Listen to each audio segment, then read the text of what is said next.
This is something that people have been struggling with for ages,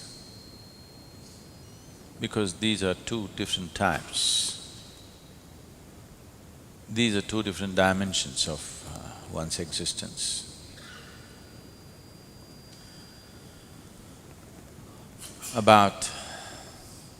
These two dimensions are about doing something, making something happen,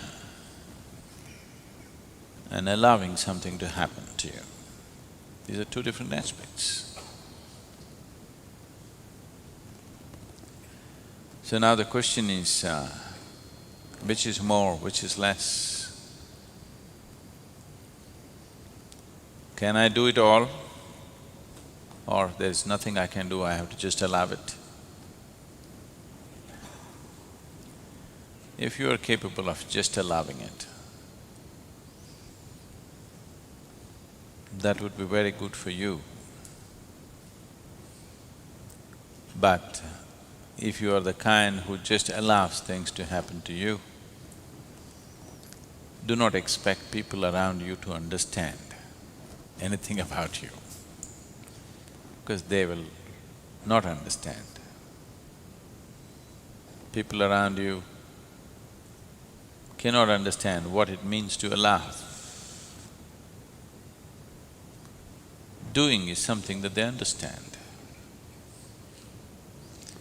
but doing is a limited possibility, and doing is a very laborious process. It's like, if I want to bake bread, how much of it do you do? How much of it do you allow? There is an equal proportion of both. If you do not knead it hard enough, if you do not work to load the oven properly, if you do not set the right temperatures, which is all you're doing, it's not going to happen. But if you're not willing to allow, that you're willing to close it and simply sit there like a pregnant woman. Yes, baking, if you do not know how to bake bread, it is all as complicated as bearing a child. Yes.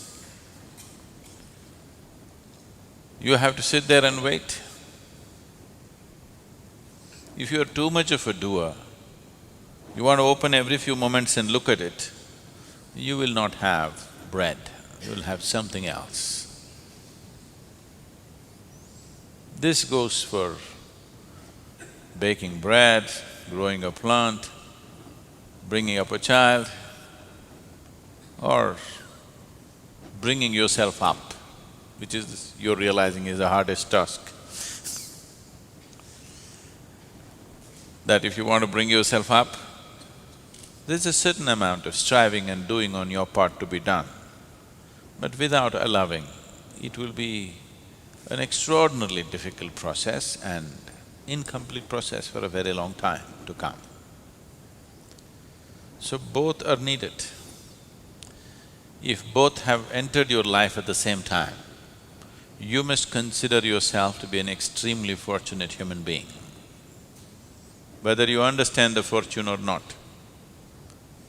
Because there are people who for lifetimes are just doing without grace being available to them.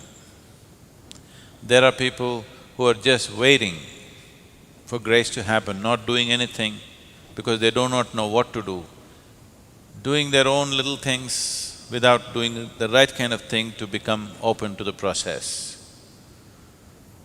So these two kind of people exist everywhere in the world. Some are waiting for gods to do things for them. Some are trying to do everything by themselves. You are an extremely fortunate human being if action and receptivity both have come into your life at the same time. That you know how to perform action. Everything that you can do, you will do, but you have the sense and the gracefulness to sit and wait for that which you cannot do. So, it is that dimension, it is this combination of these two that we are effectively delivering through Isha Yoga. That people learn to do something about themselves, at the same time, people learn the humility of waiting, the devotion. Devotion is needed, otherwise one cannot wait. If you do not look up to something, you cannot wait. So to be able to do everything that's needed, having the necessary tools and the empowerment to do things about your life, at the same time having the necessary sense and grace to wait and be able to receive, both these things need to happen.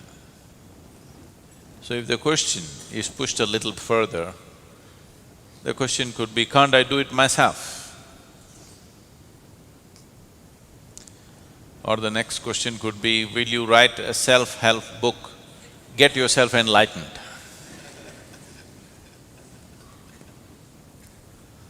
This happened at a doctor's office. A woman came with her husband who was limping and in a bad shape. She brought him slowly, he was leaning heavily on her, she brought him slowly and made him sit down.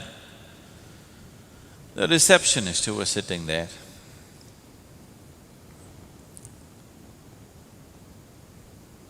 being sympathetic to the situation, said to the woman who brought this man, arthritis with complications? The woman said, no. Self-help with concrete blocks. So, self-help books sometimes have done things for people, good things for people. A lot of times they only injured themselves, broke things up, broke situations up in your life, because self-help is not always the right thing. But is it something that you don't do? No, you must do. So a combination of both is best. If you push one too far, you may lose your grounding. If you push your receptivity too far, not doing anything, you do not even know whether you're being receptive or just being lazy. If you try to do everything yourself, not allowing anything to be received, then it's like a plant which is trying to grow without sunlight. It will grow, but pale. It will not produce any flower or fruit. It'll be a long time before it can produce anything.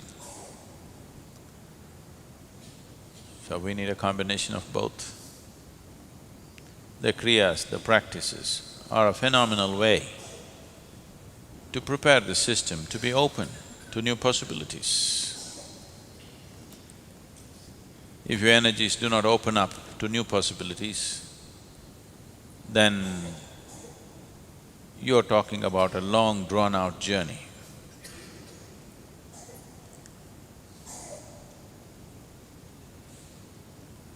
To become open is the most important thing. So just believing that I'm open and not doing anything about it is no good. There are lots of very open people, if you say one word, tomorrow they'll be gone. They believe they're very open. Even me, if I make as much as one comment about them, tomorrow they'll be gone. That open they are. So openness has to be tested with your commitment of time and effort. How open you are, you have to prove every day to yourself and to the existence.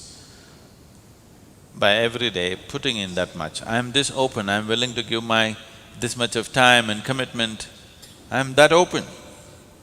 So your sadhana is a tool for opening you up and also a test for your openness, both ways. So these are inseparable, you cannot separate them. If you separate it, it is an unrealistic separation which does not work, largely does not work. There may be a devotee who does nothing, who just sits and receives it. But as I said, if you become all receptivity, it may be wonderful for you, but you won't know whether you're going forward or backward, that's one thing. Another thing is nobody would want to be around you, that's another thing. It's already so.